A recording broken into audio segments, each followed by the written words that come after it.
नमस्कार, मी सागर महाजन। आज आपण उभे आहोत पपया प्लॉटमध्ये। आता साधारण आपण बघू शकता की हा प्लॉट आहे 4-4.5 महिन्याचा।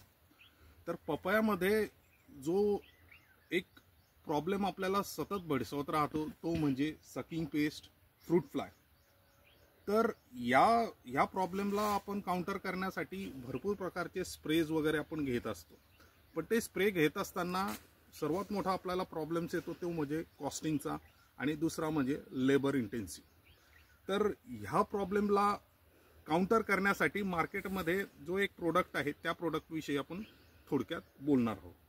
तर हे बघा, हा आहे नेचर केअर फर्टिलायझर कंपनीचा स्टिकविन नावानी हा प्रोडक्ट आहे। आता आपण बघू शकता की हे जे बॉटल आहे ही बॉटल जवळपास 48 तास पूर्वी आपण इन्स्टॉल केलेली आहे। आता हा जो प्लॉट आहे हा संपूर्ण 2 एकरचा प्लॉट आहे। या प्लॉटमध्ये जवळपास आपण 25 बॉटल इन्स्टॉल केलेले आहेत वेगवेगळ्या जागेवरती। आता आपण बघू शकता 48 तासामध्ये ह्या ज्या बॉटल आहे या बॉटलवरती आपण बघू शकता की सकिंग पेस्ट, फ्रूट फ्लाय जे आहेत हे अट्रॅक्ट झालेले आहेत। तर याच्यामुळे काय होतं की जे आपण स्प्रेइंगला जे आपण कॉस्ट आपली जाणार आहे ती कॉस्ट जवळपास 60 to 70% आपण कॉस्ट मिनिमाइज करू शकतो।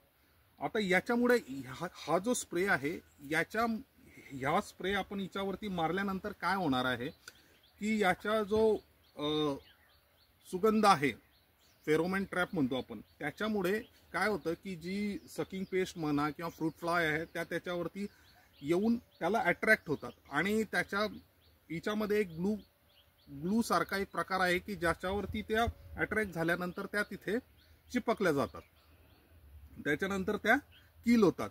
म्हणजे आपण लो कॉस्टमध्ये आपण ह्या प्रॉब्लेमला बऱ्यापैकी मिनिमाइज करण्याचं आपल्याला हे होतं। आता याची म्हणजे एका एकरमध्ये साधारण आपण 10 ते 12 किंवा त्याच्यापेक्षा जास्त जरी इन्स्टॉल केला तरी आपल्याला त्याचा फायदा उत्तम प्रकारे होत असतो। धन्यवाद।